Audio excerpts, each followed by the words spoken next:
السلام عليكم ورحمة الله وبركاته. إن الحمد لله نحمده ونستعينه ونؤمن به ونتوكل عليه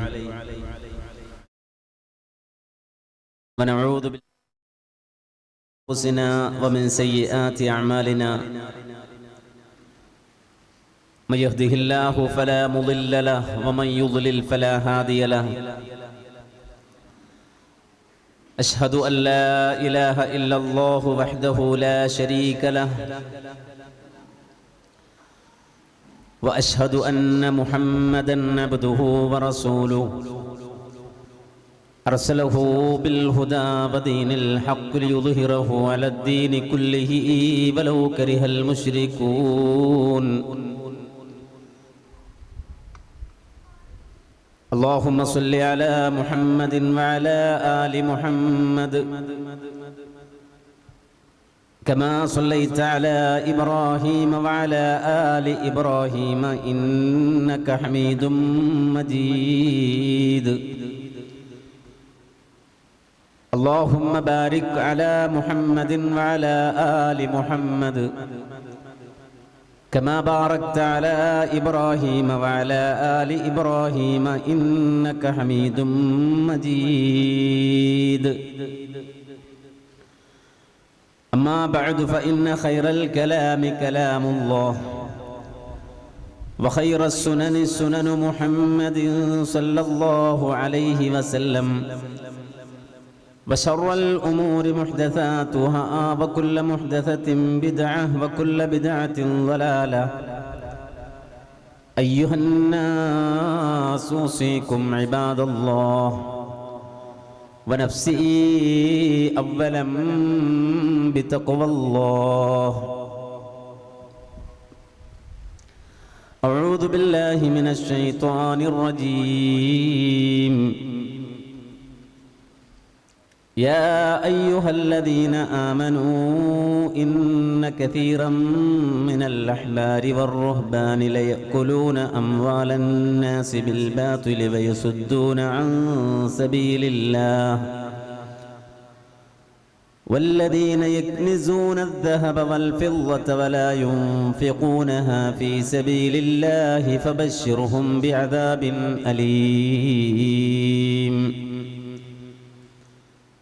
رب اشرح لي صدري ويسر لي أمري واحلل عقدة من لساني يفقهوا قولي.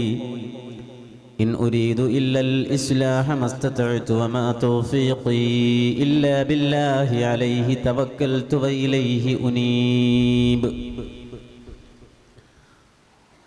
وهل أفسد الدين إلا الملوك وعلماء سوء ورهبانها.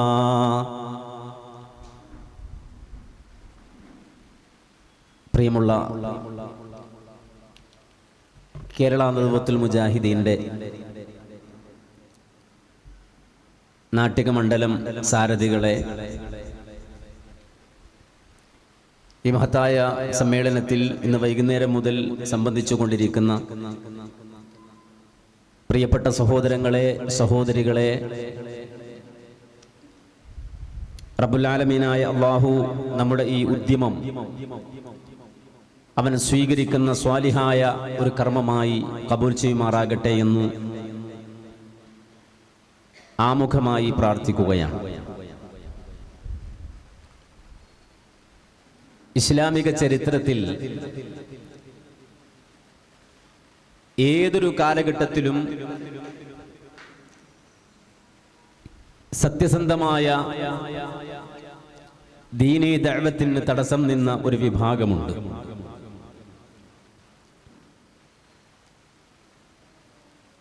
വിശുദ്ധ ഖുർആൻ വളരെ കൃത്യമായി അവരെ അഡ്രസ് ചെയ്യുന്നുണ്ട്.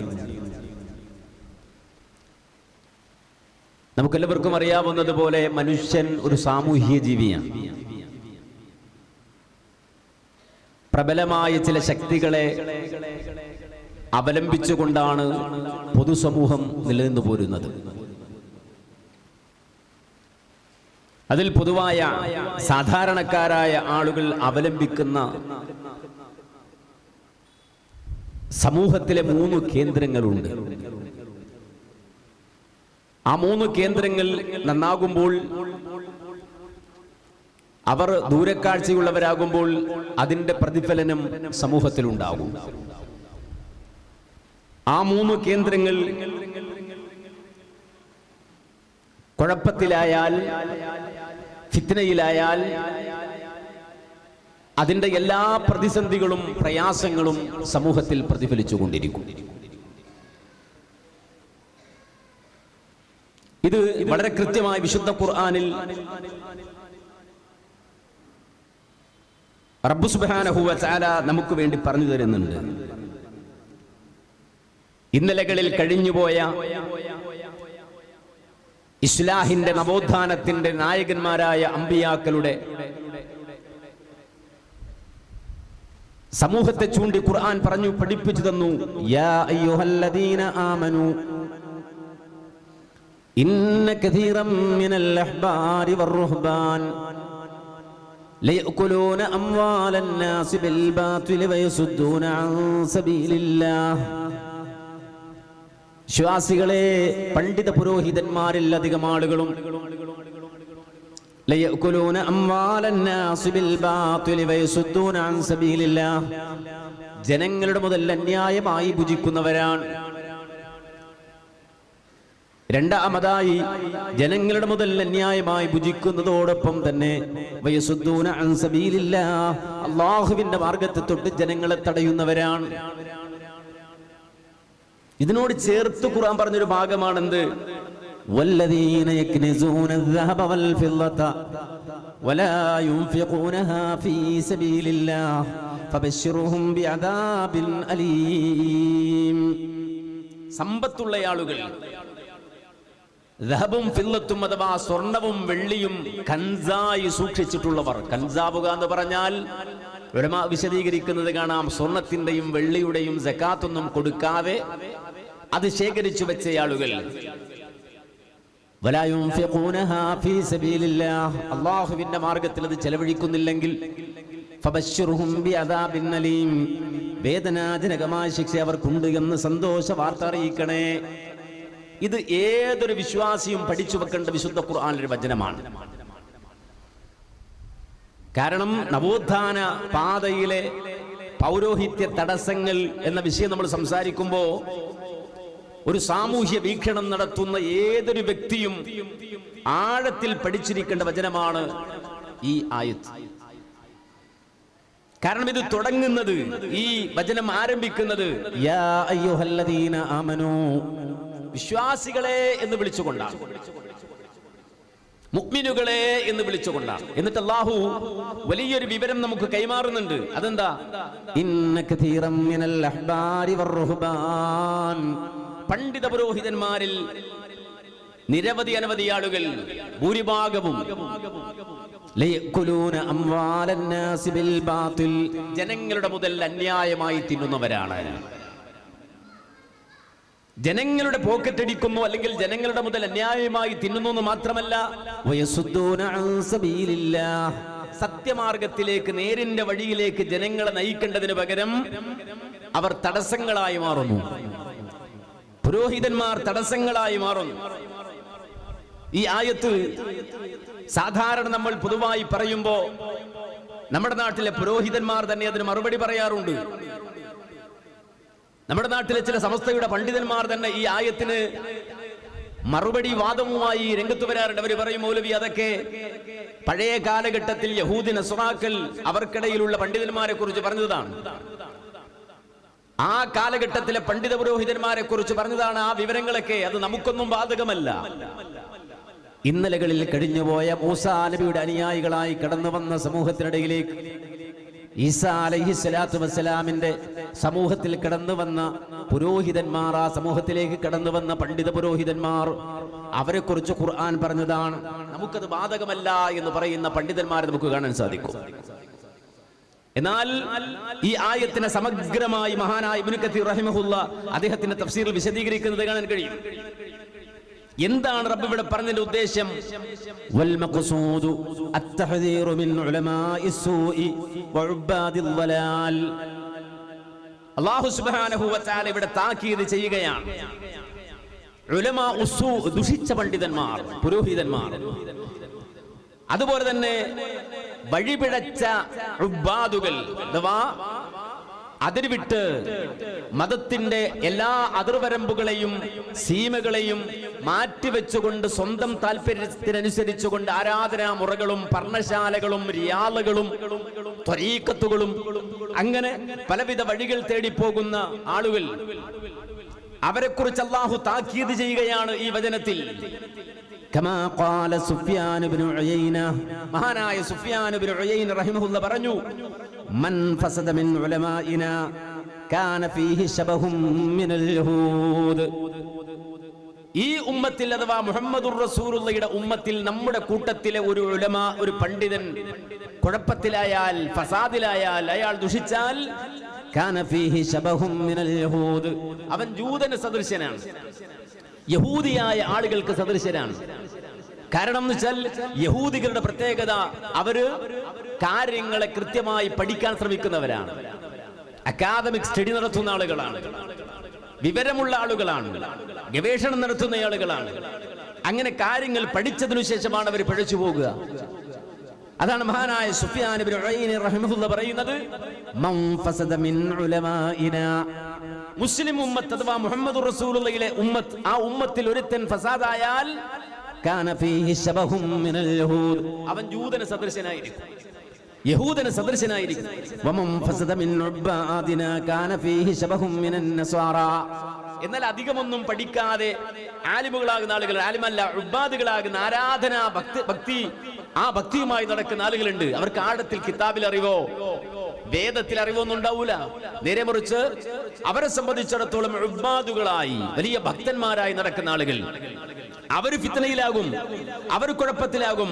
അവർ കുഴപ്പത്തിലായാലോ, മുഹമ്മദുർ റസൂലുള്ളാഹിന്റെ ഉമ്മത്തിൽ നിന്ന് അത്തരം ആളുകൾ കുഴപ്പത്തിലായി പോയാൽ കാന ഫീഹി ശബഹും മിനൻ നസ്വാറാ, അയാൾ നസ്വാറ അഥവാ ക്രൈസ്തവന് തുല്യനായിരിക്കും, അവന് സദൃശനായിരിക്കും. കാരണം വെച്ചാൽ അന്ധമായി എന്തിനെയൊക്കെയോ പിൻപറ്റി, ഏതെല്ലാമോ തരീഖത്തിൽ പോയിപ്പെട്ട് എന്താണ് വേദമെന്നോ കിതാബെന്നോ സുന്നത്തെന്നോ പ്രമാണമെന്നോ ഒന്നും അറിയില്ല.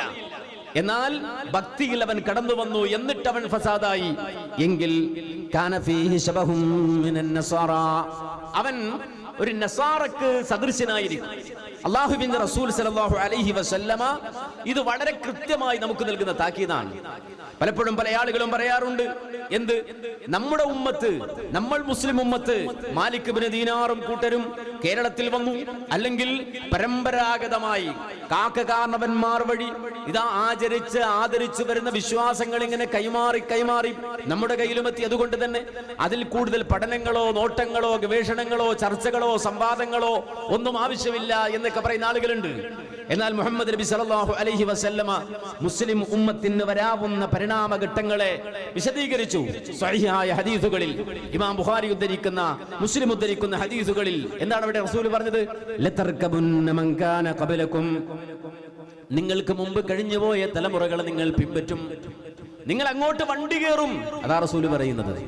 നിങ്ങൾ ഇവിടെ നിന്ന് നിങ്ങൾക്ക് മുമ്പ് കഴിഞ്ഞുപോയ ഖൗമിലേക്ക്, അവരുടെ സംസ്കാരത്തിലേക്ക്, അവരുടെ അപച്യുതികളിലേക്ക്, അവരുടെ അന്ധവിശ്വാസങ്ങളിലേക്ക്, അവരുടെ വിശ്വാസരാഹിത്യത്തിലേക്ക് ഇവിടുന്ന് നിങ്ങൾ അഥവാ ഈ തെളിഞ്ഞ മാർഗത്തിൽ നിന്ന് വണ്ടി കയറി അങ്ങോട്ട് പോകും.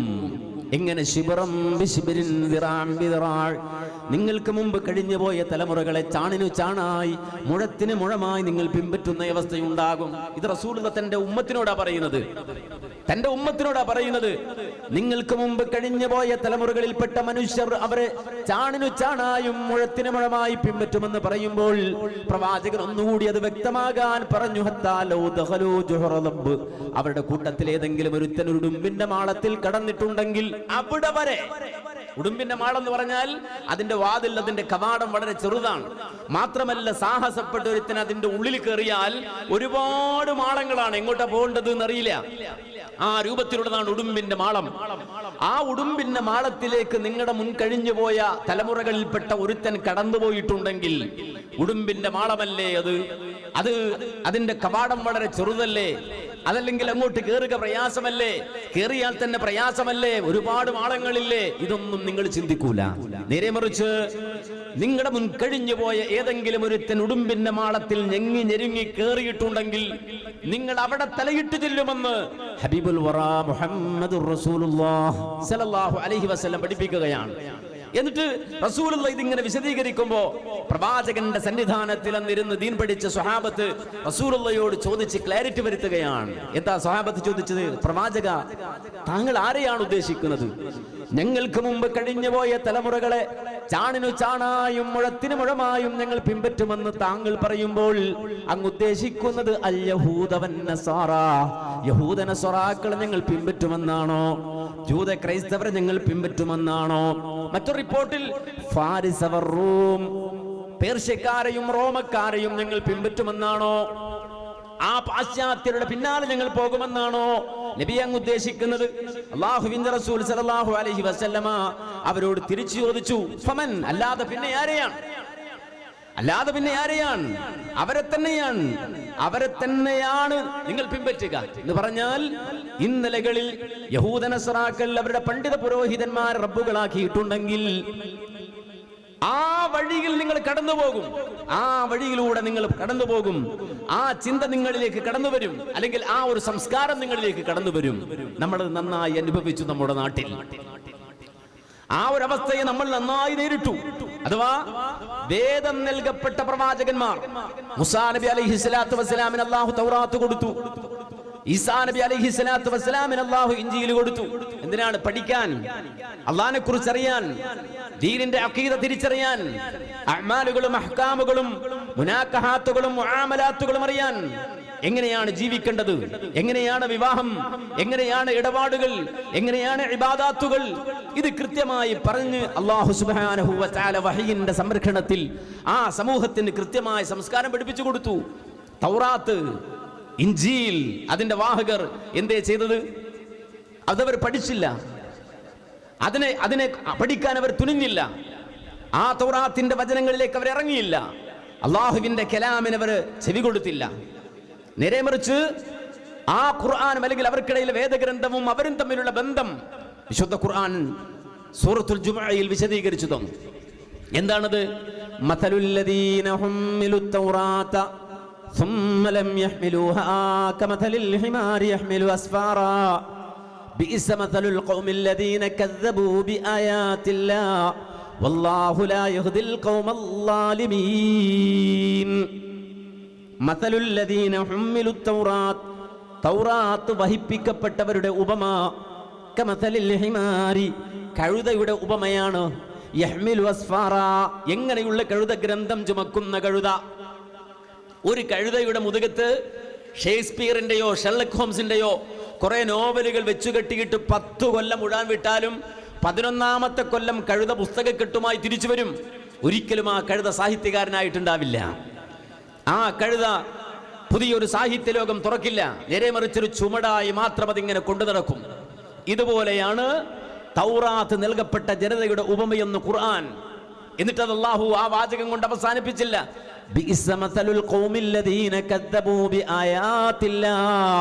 അല്ലാഹുവിന്റെ ആയാത്തുകളെ വ്യാജമാക്കുന്നവരുടെ ഉപമ എത്ര മോശമായ ഉപമയാണ്. എന്നുവെച്ചാൽ വേദം കൊടുത്തിട്ടത് പഠിക്കാതെ അതൊരു ചുമടായി മാത്രം കൊണ്ടു നടന്നത് അള്ളാഹുവിന്റെ ആയത്തിനെ വ്യാജമാക്കിയതാണവർ. അതിന് ഗൗരവം കണ്ടില്ലവർ. കേവലം ഒരു പാരായണമായി, മന്ത്രോച്ചാരണമായി ആ കിതാബ് അവർ ചുമന്നുകൊണ്ടു നടന്നു എന്നല്ലാതെ അത് പഠിക്കാനോ മനസ്സിലാക്കാനോ അവർ തയ്യാറായില്ല. പിന്നെന്താ അവർ ചെയ്തത്? ആ തൗറാത്ത് പഠിക്കാതെ, വേദം പഠിക്കാതെ, വേദത്തിന്റെ സാരാംശം മനസ്സിലാക്കാതെ, പ്രവാചകന്മാരുടെ വിശദീകരണം മനസ്സിലാക്കാതെ അവർ ചെയ്തത് അവരുടെ പണ്ഡിത പുരോഹിതന്മാരുടെ ഇടപെടലുകളിൽ, അവരുടെ സ്വാധീനത്തിൽ അവർ പെട്ടുപോയി. പണ്ഡിത പുരോഹിതന്മാരെന്താ ചെയ്തത്? അവര് കള്ള കൈയെഴുത്തുകൾ ഉപയോഗിച്ചു. ബൈബിളിന്റെ ഭാഷയാണത്. പണ്ഡിത പുരോഹിതന്മാർ കള്ള കൈയെഴുത്തുകൾ ഉപയോഗിച്ചു. ഖുർആന്റെ ഭാഷയിൽ പറഞ്ഞാൽ യക്തുബൂനൽ കിതാബ ബിഐദീഹിം ثم يقولون هذا من عند الله. വേദത്തിൽ നിന്ന് അമ്പിയാക്കൾ പഠിപ്പിച്ച സംസ്കാരത്തിൽ നിന്ന് ജനങ്ങളെ തടയാൻ അവർ ചെയ്ത പണി യക്തുബൂനൽ കിതാബ ബിഐദീഹിം. ഇവര് തന്നെ, ഈ ഹോജാക്കന്മാര് തന്നെ, ഈ പുരോഹിതന്മാര് സ്വന്തം നിയമങ്ങൾ എഴുതി ഉണ്ടാക്കി. അവർ തന്നെ ബദൽ പുസ്തകങ്ങൾ ഉണ്ടാക്കി, ഗ്രന്ഥങ്ങൾ ഉണ്ടാക്കി. എന്നിട്ട് എന്ത് പറഞ്ഞു? ഹാദാ മിൻ ഇൻദില്ലാഹ്, ഞങ്ങൾ എഴുതിയ ഈ കിതാബാണ് അള്ളാന്റെ കിതാബ്. ഇതാണ് നിങ്ങൾ പഠിക്കേണ്ടത്, ഇതാണ് നിങ്ങൾ ഉൾക്കൊള്ളേണ്ടത്, ഇവിടെയാണ് എല്ലാം ഉള്ളത്. മനസ്സിലാക്കണം. ഇങ്ങനെ സ്വന്തം താല്പര്യങ്ങൾ എഴുതി ഉണ്ടാക്കി അത് സമൂഹത്തിന്റെ കയ്യിൽ അവർ കൊടുത്തു. എന്നിട്ട് അത് അള്ളാന്റെ കിതാബാന്ന് പറഞ്ഞു. എന്തിനു വേണ്ടി? ലിയസ്തറൂ ബിഹി തമനൻ ഖലീലാ, തുച്ഛമായ ഭൗതിക ലാഭങ്ങൾക്ക് വേണ്ടിയാണ് അവർ ഈ വികൃതി ചെയ്തത്. തുച്ഛമായ ഭൗതിക ലാഭങ്ങൾക്ക് വേണ്ടിയാണ് അവർ ഈ വികൃതി ചെയ്തത്. എന്നിട്ട് അല്ലാഹു പറഞ്ഞു എന്ത്? ഫവൈലുൽ ലഹും മിമ്മാ കതബത് ഐദീഹിം വവൈലുൽ ലഹും മിമ്മാ യക്സിബൂൻ. അവരുടെ കരങ്ങൾ കൊണ്ട പ്രകാരം ഗ്രന്ഥങ്ങൾ എഴുതി ഉണ്ടാക്കി അവരുടെ സ്വന്തം താല്പര്യങ്ങളെ മതമായി അവതരിപ്പിച്ചതിന്റെ പേരിൽ അവർക്ക് നാശം, അത് വിറ്റ് സമ്പാദിച്ചത് മൂലവും അവർക്ക് നാശം. ഇത് യഹൂദ നസ്രാക്കളിൽ സംഭവിച്ചതാണെങ്കിൽ അത് അപ്പടി ഒബ്സർവ് ചെയ്തു. ആര്? ഈ ഉമ്മത്ത് അതിനെ ഫോളോ ചെയ്തു. ആ വഴി അങ്ങനെ തന്നെ എടുത്തു വെച്ചു. ആര്? ഈ ഉമ്മത്ത്, നമ്മുടെ ഉമ്മത്ത്. ഖുർആൻ പഠിച്ചോ? നമ്മൾ ഖുർആൻ പഠിച്ചോ? 1 നൂറ്റാണ്ട് കാലം മുമ്പ് കേരളത്തിന്റെ മണ്ണിൽ, പ്രത്യേകിച്ച് ഈ തൃശൂർ ജില്ലയിലെ കൊടുങ്ങല്ലൂർ പോലുള്ള പ്രദേശങ്ങളിൽ നിന്ന് നവോത്ഥാനത്തിന്റെ വെള്ളി വെളിച്ചം ഉയർന്നു വരുമ്പോ ഈ സമൂഹത്തോട് ആദ്യമായി ഇസ്ലാഹി പ്രസ്ഥാനത്തിന്റെ, മുജാഹിദ് പ്രസ്ഥാനത്തിന്റെ വാഗ്ദാക്കൾ ആവശ്യപ്പെട്ടത് ഒരേ ഒരു കാര്യമാണ്. എന്ത്? നിങ്ങൾ ഖുർആൻ പഠിക്കണം, ഖുർആന്റെ ആശയതലങ്ങൾ മനസ്സിലാക്കണം, ഖുർആൻ ക്ലാസുകൾ നടത്തണം, ജനങ്ങൾക്ക് ഖുർആനിന്റെ സന്ദേശം എത്തിച്ചു കൊടുക്കണം. മനസ്സിലാക്കണം. ആ കാലഘട്ടത്തിൽ 80കളിൽ പുറത്തിറങ്ങിയ പുസ്തകമുണ്ട്. എൻ്റെ കയ്യിലുണ്ട് ആ പുസ്തകത്തിന്റെ ഒറിജിനൽ കോപ്പി. ആ പുസ്തകം എഴുതാൻ കാരണമായ മറ്റൊരു ബുക്കുണ്ട്. ആ 2 പുസ്തകത്തിന്റെയും ഒറിജിനൽ കോപ്പി ഞാൻ സൂക്ഷിച്ചു വെച്ചിട്ടുണ്ട്. അതൊരു മ്യൂസിയത്തിൽ സൂക്ഷിക്കാൻ പറ്റുന്ന പുസ്തകമാണ്, 2 എണ്ണവും. എന്താണ് ആ പുസ്തകത്തിൽ പറയുന്നത്? ആ പുസ്തകത്തിന്റെ പേര് തന്നെ എന്തെന്നറിയോ? തഹ്ദീറുൽ ഇഖ്വാൻ മിൻ തർജിമത്തിൽ ഖുർആൻ. മലയാളത്തിലെ ബുക്കാണ്, പക്ഷേ പേരിട്ടത് അറബിയിലാണ്. തഹ്ദീറുൽ ഇഖ്വാൻ, സഹോദരങ്ങൾക്ക് നൽകുന്ന മുന്നറിയിപ്പ്. മിൻ തർജിമത്തിൽ ഖുർആൻ, വിശുദ്ധ ഖുർആൻ ഭാഷാന്തരം ചെയ്യുന്നതിൽ നിന്ന് സമൂഹത്തിന് നൽകുന്ന മുന്നറിയിപ്പ്. 80കളിൽ ഇറങ്ങിയ ആ പുസ്തകം E.K. ഹസൻ മുസ്ലിയാരാണ് എഴുതുന്നത്. ആ പുസ്തകം പരിശോധിക്കുന്നത് E.K. അബൂബക്കർ മുസ്ലിയാരാണ്. E.K. അബൂബക്കർ മുസ്ലിയാർ പരിശോധിച്ച് E.K. ഹസൻ മുസ്ലിയാർ അദ്ദേഹത്തിന്റെ സഹോദരൻ എഴുതി പ്രസിദ്ധീകരിച്ച ആ പുസ്തകത്തിൽ പറയുന്നത് കാണാൻ കഴിയും. ഖുർആൻ ക്ലാസ് എന്ന പേരിൽ കടന്നു വന്ന് ഖുർആൻ പ്രചരിപ്പിച്ചത്, ഖുർആനിന്റെ ആശയങ്ങൾ പ്രചരിപ്പിക്കണമെന്ന് വാദിച്ചത് വഹാബികളും മൗദൂദികളുമാകുന്നു. ആ പുസ്തകത്തിൽ എഴുതി വെച്ച വാചകം അത്. എങ്ങനെ? ഖുർആൻ ക്ലാസ് അതുമായി കടന്നു വന്ന് ഖുർആന്റെ സന്ദേശം ജനങ്ങൾക്ക് എത്തിക്കണമെന്ന് വാദിച്ചത് വഹാബികളും മൗദൂദികളുമായിരുന്നു. ആ കാലത്ത് ഖുർആൻ ക്ലാസ്സിലാക്കി എന്ന് പറഞ്ഞുകൊണ്ടാണ് അവരെ നാം പരിഹസിച്ചിരുന്നത്. ഇത് ഹസൻ മുസ്ലിയാർ എഴുതി വെച്ച വാചകമാണ്. എങ്ങനെ? മുൻഗാമികളായ നമ്മുടെ നവോത്ഥാന പ്രസ്ഥാനത്തിന്റെ, ഇസ്ലാഹി പ്രസ്ഥാനത്തിന്റെ നായകന്മാര് ഓരോ വീട് വീടാന്തരവും കയറിയിറങ്ങി ഓരോ മഹല്ലത്തിലും ചെന്ന് ഖുർആൻ ക്ലാസ് സംഘടിപ്പിക്കണമെന്ന് പറഞ്ഞപ്പോ അന്ന് വഹാബികളെയും മൗദൂദികളെയും പരിഹസിച്ചിരുന്നത് ഖുർആൻ ക്ലാസ്സിലാക്കി എന്ന് പറഞ്ഞുകൊണ്ടായിരുന്നു. എന്ന് മാത്രമല്ല, ആ പുസ്തകത്തിൽ പറയുന്നത് കാണാൻ കഴിയും. പണ്ഡിതന്മാർ പോലും, അഥവാ നമ്മുടെ നാട്ടിലെ പള്ളി ദറസുകളിൽ വെള്ളക്കുപ്പായവും തലപ്പാവും ഒക്കെ ധരിച്ച് ദീൻ പഠിക്കാൻ പോകുന്ന മുത്തഅല്ലിമുകൾ പോലും ഒരിക്കലും വിശുദ്ധ ഖുർആനിന്റെ ആയത്തുകൾക്ക് അർത്ഥം പറയാറുണ്ടായിരുന്നില്ല. നേരെ മറിച്ച് അറബിക് ഗ്രാമർ പഠിക്കുമ്പോ ചിലപ്പോൾ അതിന് ഇന്ന എന്ന് പറഞ്ഞ ആ ഒരു പ്രയോഗത്തിന്റെ നിയമം പഠിക്കുമ്പോ ഇന്നല്ലാഹ ഖബീറും ബിമാ തഅമലൂൻ എന്നൊരായത്ത് ഉദാഹരണമായി വന്നാൽ അതിന്റെ നിയമം പറയുമെന്നല്ലാതെ ആ ആയത്തിന്റെ അർത്ഥം ഗ്രാമർ പഠിക്കുമ്പോൾ പോലും പറയുമായിരുന്നില്ല നമ്മുടെ കാലഘട്ടത്തിലെ പണ്ഡിതന്മാർ എന്ന ആ പുസ്തകത്തിൽ രേഖപ്പെടുത്തിയിരിക്കുകയാണ്. എന്ന് മാത്രമല്ല, അതിൽ ഒന്നുകൂടി രേഖപ്പെടുത്തിയത് വിശുദ്ധ ഖുർആനിൽ നിന്ന് ഒരായത്തിന്റെയും അർത്ഥം പഠിക്കൽ പൊതുജനങ്ങൾക്ക് നിർബന്ധമില്ല. ഇത് പറയാനൊരു പുസ്തകം എന്താ പറഞ്ഞത്? ഖുർആനിൽ നിന്ന് ഒരായത്തിന്റെയും അർത്ഥം പഠിക്കൽ പൊതുജനങ്ങൾക്ക് നിർബന്ധമില്ല. ഓതൽ നിർബന്ധമായ ഒറ്റ സൂറത്തെ ഖുർആനിലുള്ളൂ, അത് ഫാത്തിഹ മാത്രം. ഖുർആനിൽ നിന്ന് ഓതൽ നിർബന്ധമായ ഒരേ ഒരു സൂറത്ത്, അത് ഫാത്തിഹ മാത്രം. ആ ഫാത്തിഹയുടെ പോലും അർത്ഥം പഠിക്കൽ നിർബന്ധമില്ല, പ്രത്യേകം സുന്നത്തുമില്ല. ആ ബുക്കിൽ എഴുതി വെച്ച വാചകം ഇത്. എങ്ങനെ? ഫാത്തിഹയുടെ പോലും അർത്ഥം പഠിക്കൽ നിർബന്ധമില്ല, പ്രത്യേകം സുന്നത്തുമില്ല. ഇത് പറയാൻ 80കളിൽ ഒരു പുസ്തകം എഴുതി. ഇസ്ലാഹി നവോത്ഥാന നായകന്മാർ ഖുർആൻ പഠിക്കണമെന്ന് പറഞ്ഞപ്പോ, ഖുർആൻ ജനങ്ങൾക്ക് എത്തിക്കണമെന്ന് പറഞ്ഞപ്പോ, ഖുർആൻ ക്ലാസുകൾ നടത്തണമെന്ന് പറഞ്ഞപ്പോ, ഖുർആന്റെ ആശയതലങ്ങൾ ജനസമൂഹത്തിലേക്ക് പുസ്തകങ്ങളായി ഇറക്കിയപ്പോ അതിനെതിരെ എഴുതിയ പുസ്തകമാണ് ഈ പുസ്തകം. അതിനാണ് ഈ പരാമർശങ്ങൾ വരുന്നത്, ഈ വിശദീകരണങ്ങൾ വരുന്നത്. മനസ്സിലാക്കണം, അങ്ങനെ ഒരു കാലഘട്ടത്തിൽ വിശുദ്ധ ഖുർആനിന്റെ ആശയതലങ്ങൾ എന്ത് എന്ന് പോലും അറിയാതെ ഒരു സമൂഹം രൂപപ്പെടുകയാണ്, ഒരു സമൂഹത്തെ വളർത്തിക്കൊണ്ടുവരികയാണ്. ആ ഖുർആൻ അറിയാത്ത ജനങ്ങളുടെ കയ്യിലേക്ക് പിന്നെന്താ ചെയ്തത്? അവരെന്താ പിന്നെ അവരുടെ കയ്യിൽ കൊണ്ടു നടന്നത്? മുൻകാലഘട്ടങ്ങളിൽ തൗറാത്ത് നൽകപ്പെട്ട ജനത, അവർക്ക് അല്ലാഹു വേദഗ്രന്ഥമായി ഇറക്കിക്കൊടുത്ത തൗറാത്ത് മാറ്റിവെച്ച് അവർക്കിടയിലെ പണ്ഡിത പുരോഹിതന്മാർ എഴുതി കൊടുത്ത ഏടുകൾ കയ്യിൽ പിടിച്ച് നടന്നതുപോലെ ഈ ഉമ്മത്തിന്റെ കയ്യിലേക്ക് അവരെടുത്തു കൊടുത്തു. എന്ത്? കുറച്ച് ഏടുകൾ, മാലകൾ, മൗലിദുകൾ, റാത്തീബുകൾ, 555 വക ഏട്, 333 വക ഏട്, 111 വക ഏട്, ഇങ്ങനെ കുറെ ഏടുകൾ ഇവരുടെ കയ്യിലേക്ക് എടുത്തു കൊടുത്തു. ഈ ഏടുകൾ പലതും പരിശോധിച്ചാൽ നമ്മുടെ പൊന്നാനിക്കാർ എഴുതിയതാ കൂടുതലും, പൊന്നാനിയിലുള്ള കുറെ ഉസ്താദുമാർ എഴുതിയതാണ് കൂടുതലും, അതല്ലെങ്കിൽ മലപ്പുറത്തുള്ള മലബാറിലുള്ള കുറെ മനുഷ്യന്മാർ എഴുതിയതാണ്. ഈ ഏടുകൾ എടുത്ത് ജനങ്ങളുടെ കയ്യിൽ കൊടുക്കുകയാണ്. അല്ലെങ്കിൽ കോഴിക്കോട്ടുകാരനായ ഖാദി മുഹമ്മദ് എഴുതിയ മൊഹിദ്ദീൻ മാലയാണ്, അതെടുത്ത് കയ്യിലേക്ക് കൊടുക്കുകയാണ്. അല്ലെങ്കിൽ റിഫായി മാലയാണ്, അത് കയ്യിലേക്ക് കൊടുക്കുകയാണ്. അല്ലെങ്കിൽ മൗലിദാണ്, അത് മനുഷ്യരുടെ കയ്യിലേക്ക് കൊടുത്തിട്ട് പറയുന്നു, ഇത് രാവും പകലും നിങ്ങൾ ഓതിക്കൊള്ളുക, ഇത് ചൊല്ലിക്കൊള്ളുക, ഇത് പഠിച്ചുകൊള്ളുക. അങ്ങനെ ആളുകൾ ഇങ്ങനെ പഠിക്കുകയാണ്. കാര്യം വെച്ചാൽ കൊടുക്കുന്ന ഓഫർ ചെറുതല്ല, നേരെ മറിച്ച് മൊഴിയൊന്നും കളയാതെ പിഴയാതെ ചെന്നോർക്ക് മണിമാടം സ്വർഗത്തിൽ നായൻ കൊടുക്കുമേ. ഖാദി മുഹമ്മദ് എന്ന കോഴിക്കോടുള്ളൊരു വ്യക്തി മലയാളവും അതുപോലെ തന്നെ തമിഴുമൊക്കെ സങ്കരമായി എഴുതിയുണ്ടാക്കിയ മുഹീദ്ദീൻ മാല എന്ന് പറയുന്ന മാല ജനങ്ങളുടെ കയ്യിൽ കൊടുത്തിട്ട് പറയണെന്ത്?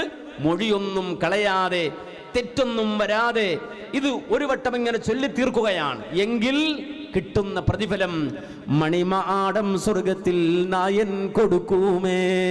അള്ളാഹു സ്വർഗത്തിൽ വലിയൊരു പാലസ് തന്നെ ഇത് ചൊല്ലുന്നവർക്ക് കൊടുക്കുന്നതാണ്. മനസ്സിലാക്കണം.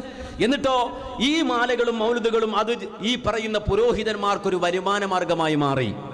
വിശുദ്ധ ഖുർആൻ പോലും ഓതിക്കൊടുക്കാൻ പോവുകയാണ്, അതുപോലും ഒരു വരുമാന മാർഗമാക്കി മാറ്റുകയാണ്.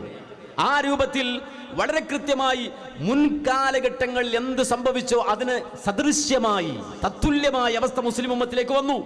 ഞാൻ നേരത്തെ ഓതിയ ആയത്തുണ്ടല്ലോ, ഇന്ന കതീറൻ മിനൽ അഹ്ബാരി വർ-റുഹ്ബാൻ ലയകുലൂന അംവാലൻ നാസി ബിൽ ബാതിലി വയസുദ്ദൂന അൻ സബീലില്ലാഹ് എന്ന ആയത്തിനെ വിശദീകരിക്കുമ്പോൾ മഹാനായ ഇബ്നു കസീർ റഹിമഹുല്ലാഹ് ഈ അവസ്ഥയെ വളരെ കൃത്യമായി തന്നെ വിശദീകരിക്കുന്നത് കാണാൻ കഴിയും. എന്ന് പറഞ്ഞാൽ ഈ ഉമ്മത്തിൽ മുഴുവനും, അഥവാ നസ്വറാക്കൾക്കിടയിലും അതുപോലെ തന്നെ യഹൂദികൾക്കിടയിലും അതുപോലെ മുസ്ലിങ്ങൾക്കിടയിലുമൊക്കെ ഒരുപോലെ സംഭവിച്ച കാര്യം, വൽഹാസിലു തഹ്ദീറു മിന തശബ്ബുഹി ബിഹിം ഫീ അഹ്വാലിഹിം വഅഖ്വാലിഹിം വലിഹാദാ ഖാല തആല ഫയഅകുലൂന അംവാലൻ നാസി ബിൽ ബാതിൽ വദാലിക അന്നഹും യഅകുലൂന ദുനിയാ ബിദ്ദീനി വമനാസിബിഹിം വറിയാസതിഹിം ഫിന്നാസി യഅകുലൂന അംവാലഹും ബിദാലിക كما كان للأحبار اليهود على أهل الجاهلية شرف ولهم عندهم خرج وهدايا وضرائب تجيء إليهم.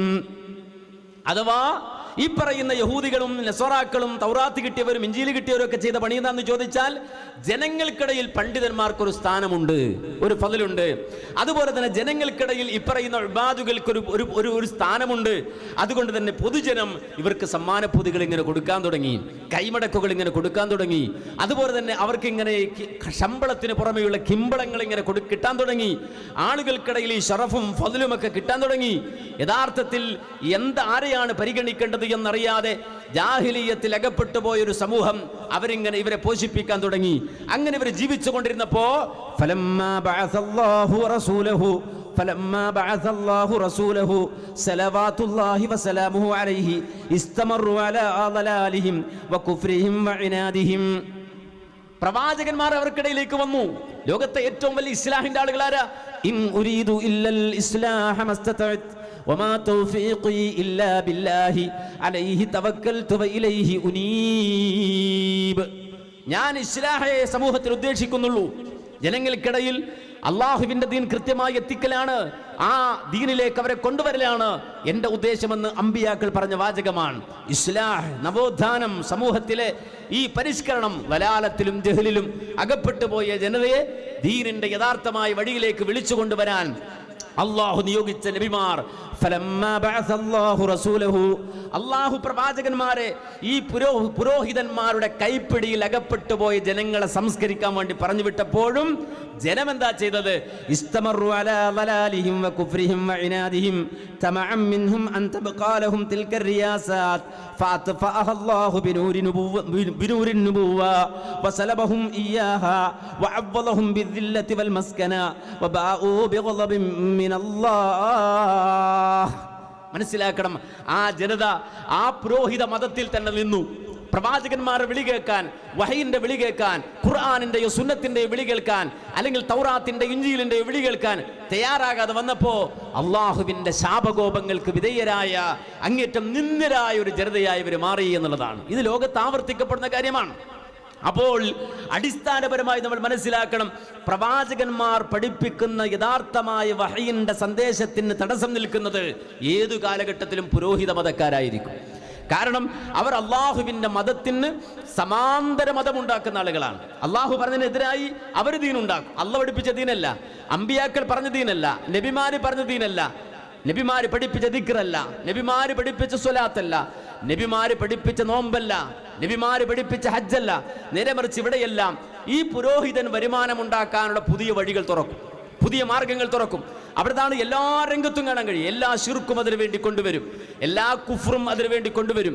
അതൊരു സ്വഭാവമാണ്. മാത്രമല്ല, ഇവരെ ദൈവതുല്യം അഥവാ പുരോഹിതന്മാരെ ദൈവതുല്യമാക്കി മാറ്റും അവര്. ഖുർആൻ അതാണ് നേരത്തെ ഓതിയ ആയത്തിന്റെ മുമ്പേ പറഞ്ഞു തന്നത്. ഇത്തഖദു അഹ്ബാറഹും വറുഹ്ബാനഹും അർബാബൻ മിൻ ദൂനില്ലാഹ്. അല്ലാഹുവിന് പുറമെ പണ്ഡിത പുരോഹിതന്മാരെ റബ്ബുകളാക്കുന്ന ഒരു ജനത. മനസ്സിലാക്കണം, അള്ളാഹുവിന് പുറമെ പണ്ഡിത പുരോഹിതന്മാരെ റബ്ബുകളാക്കുന്ന ജനത. ഈ ആയത്ത് അവതരിക്കുമ്പോ നസ്വറായിരുന്ന ക്രൈസ്തവനായിരുന്ന അദീ ഇബ്നു ഹാത്തിം റളിയല്ലാഹു അൻഹു റസൂലുള്ളാഹിന്റെ സദസ്സിലുണ്ട്. നബി അടുക്കൽ വന്നിട്ട് ചോദിച്ചു, നബിയെ, ഇത് ആരെക്കുറിച്ചാ പറയുന്നത്? വേദക്കാരെ കുറിച്ചാണോ? മുൻകഴിഞ്ഞു പോയ വേദക്കാരെ കുറിച്ചാണോ ഈ പറയുന്നത്? അല്ലാഹുവിന്റെ റസൂൽ പറഞ്ഞു, നഅം, അതെ. അപ്പൊ പറഞ്ഞു, ഞാൻ ക്രിസ്ത്യാനിയായിരുന്നു നബിയെ, ഞങ്ങളാരും ഞങ്ങളുടെ പണ്ഡിത പുരോഹിതന്മാരെ റബ്ബാക്കിയിട്ടില്ലല്ലോ, ഞങ്ങൾ അവരെ ആരാധിച്ചിട്ടില്ലല്ലോ, പിന്നെന്തേ അള്ളാഹ് ഇങ്ങനെ പറയുന്നത്? നബി സല്ലല്ലാഹു അലൈഹി വസല്ലം അദീ ഇബ്നു ഹാത്തിമിനോട് തിരിച്ചു ചോദിച്ചു, അല്ല, നിങ്ങളുടെ പണ്ഡിത പുരോഹിതന്മാർ സുനഹദോസ് കൂടി അള്ളാഹു ഹറാമാക്കിയ ഒരു കാര്യം ഹലാലാന്ന് പറഞ്ഞാൽ നിങ്ങൾ അംഗീകരിക്കുമായിരുന്നോ? അപ്പോ അദീ റളിയല്ലാഹു അൻഹു പറഞ്ഞു, നഅം, അത് ചെയ്യുമായിരുന്നു. അള്ളാഹു ഹലാലാക്കിയ കാര്യം ഈ പുരോഹിതന്മാർ കൂടി ഹറാമാണെന്ന് പറഞ്ഞാൽ അത് നിങ്ങൾ അംഗീകരിക്കുമായിരുന്നോ? അദീ ഇബ്നു ഹാത്തിം പറഞ്ഞു, നഅം. നബി സല്ലല്ലാഹു അലൈഹി വസല്ലം പറഞ്ഞു, ഫതിൽക ഇബാദത്തുഹും, അതാണ് അവർക്കുള്ള ഇബാദത്ത്, അതുതന്നെയാണ് അവർക്കുള്ള ആരാധന. മനസ്സിലാക്കണം. അപ്പോ എത്ര വലിയ പണ്ഡിതനായിരുന്നാലും, എത്ര വലിയ സുൽത്താനുൽ ഉലമ എന്ന് പേര് കിട്ടിയ ആളാണെങ്കിലും, എത്ര വലിയ ശംസുൽ ഉലമ എന്ന് പേര് കിട്ടിയ ആളാണെങ്കിലും അള്ളാഹുവിന്റെ മതത്തിൽ കൈവെക്കാൻ ഒരു പണ്ഡിതനും അവകാശമില്ല. അതിന് സമസ്തയുടെ ലോകത്താണ് മാത്രമല്ല, സലഫി ലോകത്ത് നിന്നാണെങ്കിലും ഏതെങ്കിലും ഒരു മൗലവി, വലിയ താടിയുള്ള മൗലവി, കന്തൂറ ഇട്ട മൗലവി, ജുബ്ബ ഇട്ട മൗലവി കടന്നു വന്നിട്ട് അള്ളാഹുവിന്റെ ദീനിൽ കൈവച്ച് പുതിയ നിയമങ്ങൾ ഇങ്ങനെ ഉണ്ടാക്കിയാൽ അത് സ്വീകരിക്കേണ്ട ബാധ്യത ഉമ്മത്തിനില്ല. അത് സ്വീകരിച്ചാൽ അവർക്ക് ഇബാദത്ത് ചെയ്യലാണ്, അവരെ റബ്ബാക്കലാണ്. അള്ളാഹു അത് അംഗീകരിക്കുന്നില്ല. അതുകൊണ്ട് തന്നെ പണ്ഡിത പുരോഹിതന്മാരെ കരുതണമെന്ന് ഖുർആൻ വളരെ വ്യക്തമായി താക്കീത് ചെയ്യുകയാണ്. ഉലമാ ഉസ്സൂ, ദുഷിച്ച പണ്ഡിതന്മാർ, ആ ദുഷിച്ച പണ്ഡിതന്മാർ കടന്നു വരും എന്ന് മാത്രമല്ല, അതിനോട് ചേർത്തി അല്ലാഹു പറഞ്ഞു, എന്ത്?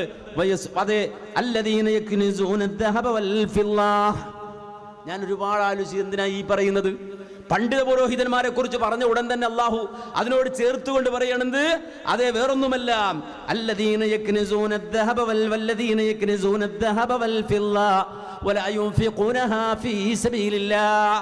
സമ്പത്ത് കൂട്ടിവെക്കുന്ന ആളുകൾ, കൻസുകളാക്കി, നിധികളാക്കി സകാത്ത് കൊടുക്കാതെ, അത് അർഹരായ ആളുകൾക്ക് അവകാശപ്പെട്ടത് നൽകാതെ ശേഖരിച്ചു വെക്കുന്ന ആളുകൾ, വലാ യുൻഫിഖൂനഹാ ഫീ സബീലില്ലാഹ്, അല്ലാഹുവിന്റെ മാർഗ്ഗത്തിൽ അവരത് ചെലവഴിക്കുന്നില്ല എങ്കിൽ ഫബശ്ശിർഹും ബിഅദാബിൻ അലീം, വേദനാജനകമായ ശിക്ഷയുണ്ട് എന്ന് അവർക്ക് അതേ സന്തോഷ വാർത്ത അറിയിക്കൂ നബിയേ. എന്താണ് ഇവിടെ ഈ പൈസക്കാരെ, പണക്കാരെ കൂടെ അവിടെ കൊണ്ടുവന്ന് വെച്ചത്? എന്തിനാണ് ഈ പൈസ അവിടെ പറഞ്ഞത്? എന്തിനാണ് അവിടെ സമ്പത്ത് പറഞ്ഞത്?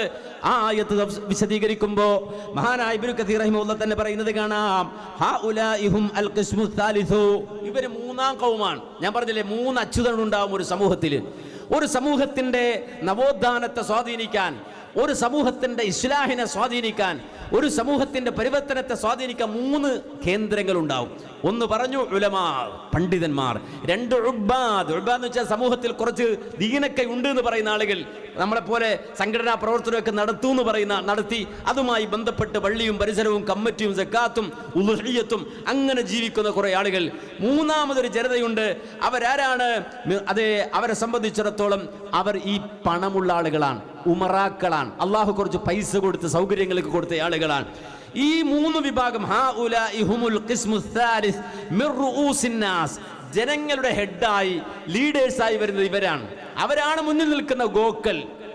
നമ്മൾ പറയില്ലേ, ആദ്യം മുന്നേ പോകുന്ന പശുക്കൾ എന്ന് പറഞ്ഞില്ലേ, അവരുടെ പിന്നാലെയായിരിക്കും ബാക്കി പശുക്കൾ. ഇതുപോലെ ഈ മുന്നിൽ നിൽക്കുന്ന ആളുകൾ ഹുമുൽ ഖിസ്മുസ് സാലിസ്, ഈ 3 വിഭാഗം മിർറൂസിന്നാസ്, ജനങ്ങളുടെ മുന്നിൽ നിന്ന് നയിക്കുന്നവരാണ്. ഫഇന്നന്നാസ ആലത്തുൻ അലൽ ഉലമാഇ വഅലൽ ഉബ്ബാദി വഅല അർബാബിൽ അംവാൽ. ജനങ്ങൾ പൊതുവെ ഈ ആളുകളെ ആശ്രയിക്കും, സാധാരണക്കാർ, പണ്ഡിതന്മാരെ. കാര്യം എന്ത് മസല വന്നാലും ഓടി ഉസ്താദെടുക്കല ചെല്ലല്. അതുപോലെ തന്നെ ഉബ്ബാദ്, നമ്മുടെ ഈ ദീനുമായി ബന്ധപ്പെട്ട് പ്രവർത്തിക്കുന്ന ആളുകളെ. അതുപോലെ തന്നെ വഅല അർബാബിൽ അംവാൽ, കുറച്ച് പൈസയുള്ള ആളുകൾ. അവർക്ക് അവൻ പറ്റ ജാഹിലാണെങ്കിലും കുഴപ്പമില്ല, അങ്ങനെയുണ്ട്. ഈ പൈസ ഉള്ളവന് എൽമ വേണമെന്നില്ല, അവന് പൈസ മാത്രം മതി. മനസ്സിലാക്കണം, അവൻ ഒരു ക്വാളിഫിക്കേഷൻ വേണമെന്നില്ല, പൈസയുണ്ട്. അങ്ങനെയുള്ള ആളുകൾ മുൻനിരയിലേക്ക് വരും.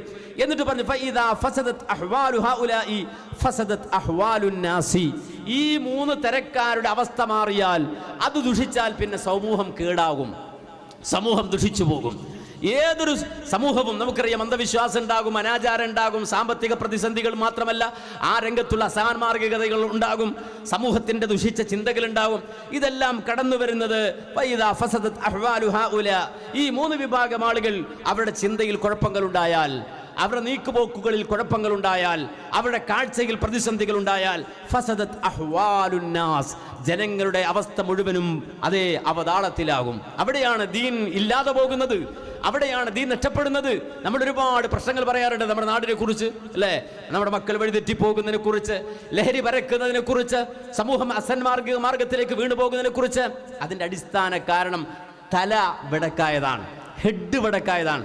ആ തല നന്നാവലാണ്. മാത്രമല്ല, ദീൻ എപ്പോഴും ഫസാദാകുന്നത്, കുഴപ്പത്തിലാകുന്നത് ഇങ്ങനെ തന്നെയാണെന്നാണ് അറിയപ്പെട്ട ഒരു കവിതാ ശകലം ഞാൻ ആദ്യം പറഞ്ഞു വെച്ചത്.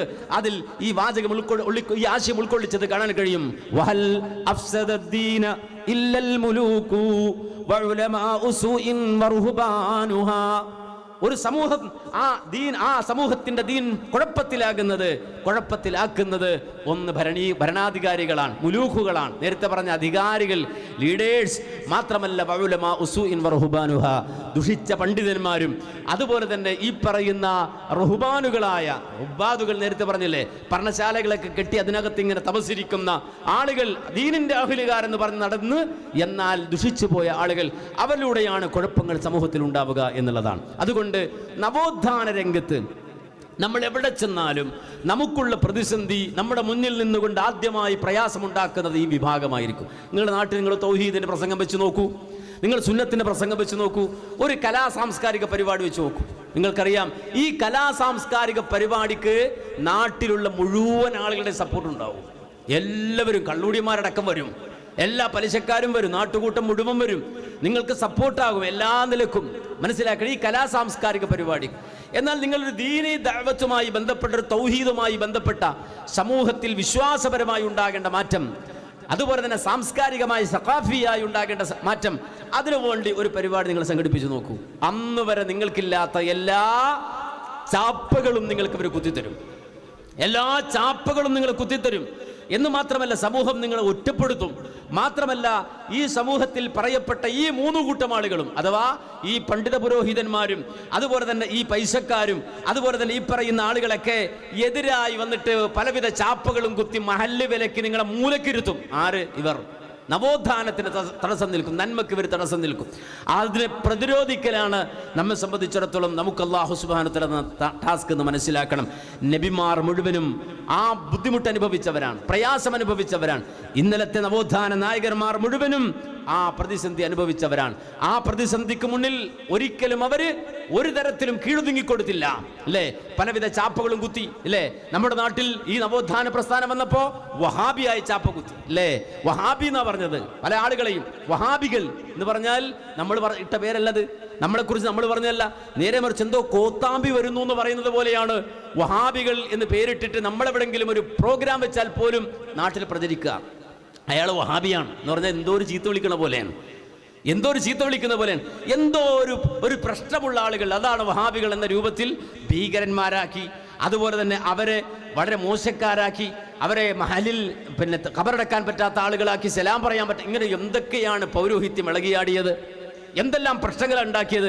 അവിടെയും പ്രതിരോധത്തിൻ്റെ ശക്തമായ വാക്കുകളും അലയൊലികളും കൊണ്ട് പ്രതിരോധിക്കാൻ നമ്മുടെ മുൻഗാമികൾക്ക് സാധിച്ചിട്ടുണ്ട്. വഹാബി എന്ന് വിളിച്ചവർ ആക്ഷേപിക്കാൻ വന്നവരുടെ മുന്നിൽ വളരെ കൃത്യമായി എഴുന്നേറ്റിരുന്ന് പറഞ്ഞു. എന്താ പറഞ്ഞത്? ഇൻകാന താബിഉ അഹ്മദിൻ മുതവഹിബാ ഫഅനൽ മുഖിറു ബിഅന്നനി വഹാബി. അഹ്മദായ മുഹമ്മദുർ റസൂലുള്ളാഹിയുടെ വഴി അനുധാവനം ചെയ്തതിന്റെ പേരിലാണ് ഞാൻ വഹാബി ആയതെങ്കിൽ, മുത്തുനബി സല്ലല്ലാഹു അലൈഹി വസല്ലമയെ ഫോളോ ചെയ്തതിന്റെ പേരിലാണ് ഞാൻ വഹാബി ആയതെങ്കിൽ, ഫഅനൽ മുഖിറു ബിഅന്നനി വഹാബി, ഉറപ്പിച്ചും തറപ്പിച്ചും ഞാൻ പറയുന്നു ഞാൻ വഹാബിയാണടാ. റസൂലുള്ളാഹിയെ പിൻപറ്റിയതിന്റെ പേരിലാണ് വഹാബി ആയത് എങ്കിൽ ഞാനാണ് ഒന്നാം തരം വഹാബി. അംഫി ശരീക അനിൽ ഇലാഹി ഫലൈസ ലീ റബ്ബുൻ സിവൽ മുതഫർരിദിൽ വഹാബി.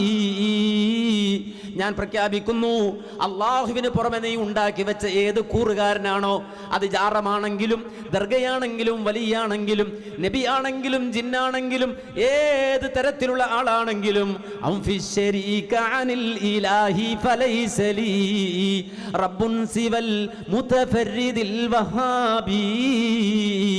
ഏകനായ വഹാബായ അള്ളയല്ലാത്ത ഒരു ഇലാഹും എനിക്കില്ല. സർവ്വ ശരീക്കുകളെയും ഞാൻ നിഷേധിച്ചു തള്ളുകയാണ്. സർവ്വജാറത്തിലെയും സർവ്വ മഖ്ബറകളെയും സർവ്വ ആരാധിക്കപ്പെടുന്ന മൂർത്തികളെയും ഞാനിതാ നിഷേധിച്ച് എൻ്റെ കൽബിൽ നിന്ന് ആട്ടിയിറക്കുകയാണ് ഞാൻ. ഔഫി ശരീക അനിൽ ഇലാഹി ഫലൈസ ലീ റബ്ബു സിവൽ മുതഫർരിദിൽ വഹാബി. ഏകനായ വഹാബായ അല്ല മാത്രമേ എൻ്റെ കൽബിലുള്ളൂ. ലാ ഖുബ്ബതൻ തുർജാ വലാ വതനും വലാ ഖബറുൻ ലഹു സബബും മിനൽ അസ്ബാബി. ഒരു കുബ്ബയും അല്ലെങ്കിൽ ഒരു വിഗ്രഹവും ഒരു ഖബറും എന്നെ സംബന്ധിച്ചിടത്തോളം ഞാൻ തേടിപ്പോകേണ്ടതല്ല. അതേ, എന്നെ സംബന്ധിച്ചിടത്തോളം എൻ്റെ കാര്യവുമായി കാരണവുമായി റബ്ബ് ബന്ധപ്പെടുത്തിയതല്ല.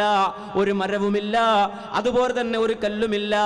കല്ല വലാ ശജറും വലാ ഹജറും വലാ ഐനും വലാ നുസുബും മിനൽ അൻസാബി. നാട്ടിവെച്ച ഒരു കുറിമാനവും അവലംബ കേന്ദ്രമായി എനിക്കില്ല. ഒരു കല്ലും മരവും ഇല്ല. ഐലൻ വലസ്തു മുഅല്ലിഖൻ ലിതമീമത്തിൻ ഔ ഹൽഖത്തിൻ ഔ വജഅത്തിൻ ഔ നാബി. എൻ്റെ കഴുത്തിൽ തപ്പിയാൽ, എൻ്റെ അരയിൽ തപ്പിയാൽ, എൻ്റെ കയ്യിൽ തപ്പിയാൽ ഒരു ഐക്കല്ല് കണ്ടെടുക്കാൻ കഴിയില്ല. അതേ, ഊതിക്കെട്ടിയ ഒരു നൂല് കണ്ടെത്താൻ കഴിയില്ല. അത്തരത്തിലുള്ള ഒന്നും തന്നെയും ഞാൻ സ്വീകരിച്ചിട്ടില്ല. ലിറജാഇ നഫ്ഇൻ ഔ ലിദഫഇ ബലിയത്തിൻ അല്ലാഹു യൻഫഉനി വയദ്ഫഉ മാ ബി. എന്നെ സംബന്ധിച്ചിടത്തോളം എൻ്റെ ഒരു ആഗ്രഹം നിറവേറ്റിത്തരാനും എൻ്റെ ഒരു ബലിയത്തൊരു ബലാ നീക്കിത്തരാനും കഴിയുന്ന ഒരുത്തനെയുള്ളൂ. അല്ലാഹു യൻഫഉനി, അള്ളയാണ് എനിക്ക് ഉപകാരം നൽകുന്നത്. വയദ്ഫഉ മാ ബി, എന്നിൽ നിന്ന് എന്തെങ്കിലും ഒന്ന് നീ തട്ടിക്കളയാൻ കഴിവുള്ളവനും അല്ലാഹുവല്ലാതെ വേറെ ഒരു ശക്തിയും ഇല്ലാത്തത് കൊണ്ട് തന്നെ ആ റബ്ബിലേക്കല്ലാതെ, ആ ഏക ഇലാഹിലേക്കല്ലാതെ വേറെ ഒരാളിലേക്കും ഞാൻ തിരിയാനൊരുക്കമല്ല. അതിൻ്റെ പേരിൽ ഞാൻ വഹാബിയാകുമെങ്കിൽ, അതിൻ്റെ പേരിൽ ഞാനിതാ തീവ്രവാദിയായി വഹാബി എന്ന് വിളിക്കപ്പെടുമെങ്കിൽ അതേ ഫഅനൽ മുഖറു ബിഅന്നനി വഹാബി. തൗഹീദ് സ്വീകരിച്ചതിന്റെ പേരിലും സുന്നത്ത് സ്വീകരിച്ചതിന്റെ പേരിലും വഹാബിയാകാൻ ഞാൻ ഒരുക്കമാണ്. ഈ രൂപത്തിൽ പ്രതിരോധം തീർത്തിട്ടാണ് ഈ പൗരോഹിത്യത്തിന്റെ സർവ്വവിദണ്ഡ വാദങ്ങളെയും തകർത്തെറിഞ്ഞുകൊണ്ട് ഈ നവോത്ഥാന പ്രസ്ഥാനം മുന്നോട്ട് പോയത്. അതുകൊണ്ട് തന്നെ ആ മുൻഗാമികളുടെ കരുത്തും ആവേശവും വിശുദ്ധ ഖുർആൻ നമുക്ക് നൽകുന്ന സന്ദേശവും ആ രൂപത്തിലുള്ള തഹ്ദീറുകളുമൊക്കെ ഉൾക്കൊണ്ടുകൊണ്ട് നവോത്ഥാന വീതിയിൽ പൂർണ്ണമായി അടരാടാൻ മനസ്സറിഞ്ഞ് പ്രവർത്തിക്കാൻ നമുക്ക് സാധിക്കണം. അതിനുവേണ്ടി നാം ഓരോരുത്തരും പണിയെടുക്കണം, പരിശ്രമിക്കണം. ഈ പ്രദേശത്തെ ഓരോ കുടിലിലും കൊട്ടാരത്തിലും ഈ തൗഹീദിന്റെ സുന്ദരമായ സന്ദേശം, റസൂലുള്ളാഹി സ്വല്ലല്ലാഹു അലൈഹി വസല്ലമയുടെ ചര്യയുടെ മഹത്തായ ആ ഒരു സന്ദേശം എത്തിക്കാൻ നമുക്ക് സാധിക്കണം. അല്ലാഹു സുബ്ഹാനഹു വ തആല അതിനെ നമുക്ക് തൗഫീഖ് തന്ന് അനുഗ്രഹിക്കുമാറാകട്ടെ എന്ന് പ്രാർത്ഥിച്ചുകൊണ്ട് എൻ്റെ വാക്കുകൾക്ക് ഞാൻ വിരാമം കുറിക്കുന്നു. റബ്ബനാ ആതിനാ ഫിദ്ദുനിയ ഹസന വഫിൽ ആഖിറതി ഹസനതൻ വഖിനാ അദാബന്നാർ വൽഹംദുലില്ലാഹി റബ്ബിൽ ആലമീൻ. അസ്സലാമു അലൈക്കും വറഹ്മത്തുള്ളാഹി വബറകാതുഹു.